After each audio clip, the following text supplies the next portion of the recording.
नमस्कार प्रेक्षकांनो, नशिबान या मालिकेच्या आजच्या भागामध्ये काय घडलं हे आपण पाहूयात. नागेश्वरला त्याचा माणूस सांगतो की दत्तूचा खून कोणी केला आहे याचे पुरावे कुशलकडे आहेत आणि कुशलनेच गिरिजाला डांबून ठेवलेलं आहे.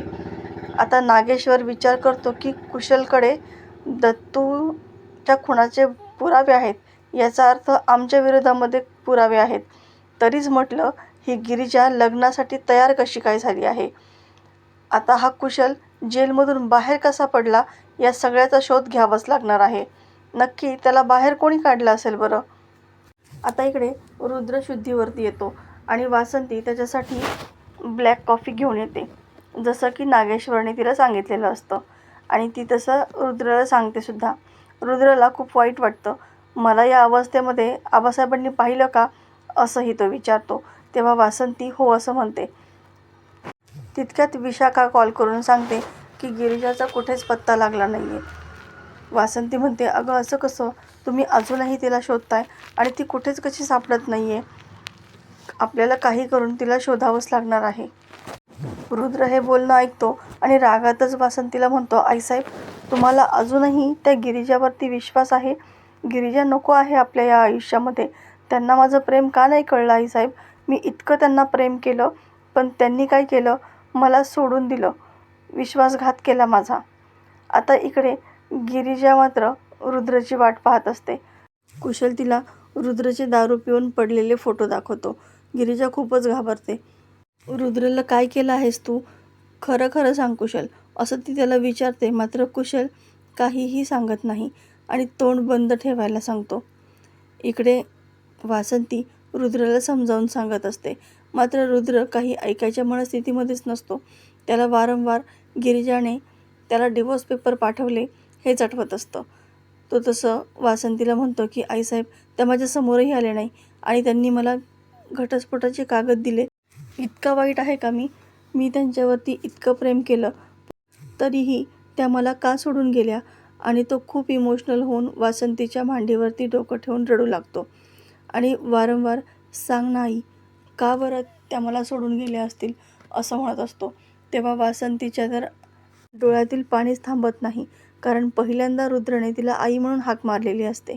इकडे कुशल तिला म्हणतो की गिरिजा आता आहे ना, आज आपलं लग्न आहे की नाही, मग तुला जर त्या रुद्राचा जीव प्यारा असेल ना, तर गपगुमान आता जी मुलगी नवरीला आवरायला येईल ना, तिच्याकडून छान आवरून घे. आणि जर आरडाओरडा करायचा प्रयत्न केला, ओरडायचा प्रयत्न केला ना, तर मग रुद्र या जगातून नाहीसा होईल, एवढं लक्षात ठेव. आता गिरिजा त्याला म्हणते की मी काहीही बोलणार नाही. आता इकडे नागेश्वर उर्वशीकडे येतो आणि तिला प्रश्न विचारतो की कुशलला जेलमधून कोणी सोडवलं. तेव्हा उर्वशी खूपच घाबरते आणि नेहमीप्रमाणे खोटीनाटी कारणं द्यायला लागते.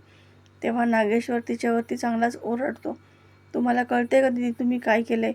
अहो त्या कुशलकडे असं काय आहे की जेणेकरून गिरिजा लग्नाला तयार झाली. कळते तुम्हाला, तुमचा डबल गेम केला आहे त्यांनी. त्या कुशलकडे दत्तूच्या खुनाचे पुरावे आहेत, याचा अर्थ कळतोय का तुम्हाला. म्हणजे तुम्ही सरळ सरळ आमच्याच गळ्याला फास लावायला निघाला तो. उर्वशी म्हणते, अहो तसं काहीच नाही आहे दादासाहेब, म्हणजे मला यातलं काहीच माहीत नाही आहे. तेव्हा नागेश्वर तिला म्हणतो की जिथं तुमची बुद्धी संपते ना, तिथून आम्ही विचार करायला सुरुवात करतो. अहो तुम्हाला एवढी साधी गोष्ट कळायला पाहिजे होती. ती गिरिजा लग्नासाठी कशी काय तयार झाली. त्या कुशलने तुम्हाला फसवलेलं आहे. आत्ताच्या आत्ता त्या कुशलला फोन करायचा आणि विचारायचं की तो कुठं आहे. आता नागेश्वरने तिला धमकावल्यामुळे उर्वशी लगेच कुशलला कॉल करते आणि नागेश्वर तिला खुणवून सांगतो की फोन स्पीकरवरती टाक. उर्वशी कुशलला कॉल करून विचारते की अरे तू पूर्ण काम केलंच नाही आहेस माझं, तुला दिलेले डिवोर्सचे पेपर्स कुठे आहेत. तेव्हा कुशल म्हणतो, हो ते राहिलंच की, लक्षातच नाही राहिलं, ते लगेच पाठवतं बघा तुमच्याकडे ते पेपर्स. आणि मी पेपर घ्यायला येते, पत्ता तू पाठव, असंही ती त्याला सांगते. आता नागेश्वर उर्वशीला म्हणतो की हे सगळं बाहेर कोणापर्यंत पोहोचलं नाही पाहिजे, एवढं लक्षात ठेवा हं. आणि आमच्या सुनबाईंना आम्हीच सोडवलं आहे असंही सगळ्या जगासमोर यायला हवं. एवढी गोष्ट तुमच्या लक्षात राहील ना, त्याचप्रमाणे वागा, असंही तुम्ही तुमचं नको ते डोकं वापरून आमच्या प्रत्येक प्लॅनचा पचका करतातच. उर्वशीलाही कळलेलं असतं की तिने किती मोठी माती खाल्लेली आहे. त्याच्यामुळे नागेश्वरचं ऐकण्याखेरीज तिच्याकडे काही पर्यायच नसतो. इकडे कुशल गिरिजाकडे पेपर्स घेऊन येतो. पहिलं लग्न असताना दुसरं लग्न तू कशी काय करणार? सह्या कर अगोदर, असं तो तिला म्हणतो. तेव्हा गिरिजा म्हणते, ठीक आहे, करते मी सह्या. आणि मग तिचा नाईलाज होतो आणि ती पेपरवरती सह्या करते. मात्र ती मनामध्ये म्हणते की रुद्र, माझं तुमच्यावरती खूप प्रेम आहे, पण मी जे बलिदान देते ना ते काहीतरी सार्थक होईलच. तुमच्या वडिलांचा चेहरा सगळ्या जगासमोर येईल आणि तुमच्यासमोरसुद्धा येईलच. आता वासंती रागातच नागेश्वरला बोलायला येते आणि काय हो, तुमची बहीण काही केले तरी तुम्ही तिला काहीच बोलत नाही, असं का? तेव्हा नागेश्वर तिच्यावरतीच ओरडतो, तुम्हाला कळतंय का तुम्ही काय करताय? कोणाशी बोलताय? तुमचा मालक आहे मी, आणि तरीसुद्धा तुम्ही उंच आवाजामध्ये बोलताय माझ्याशी. तेव्हा वासंती रडकुंडी येऊन म्हणते, तुमची बायको म्हणून नाही तर आपल्या मुलाची आई म्हणून मी तुमच्याशी बोलतीये. रुद्रची काय अवस्था झाली आहे हे पाहताय ना तुम्ही. हे सगळं वंचननी केलेलं आहे आणि तरीसुद्धा तुम्ही त्यांना काहीही बोलला नाहीत. नागेश्वर म्हणतो, असंही काही महिन्यांनी ती इथून जाणारच होती.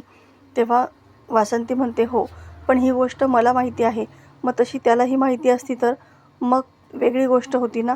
पण त्याला याबद्दल काहीही माहिती नाही आहे.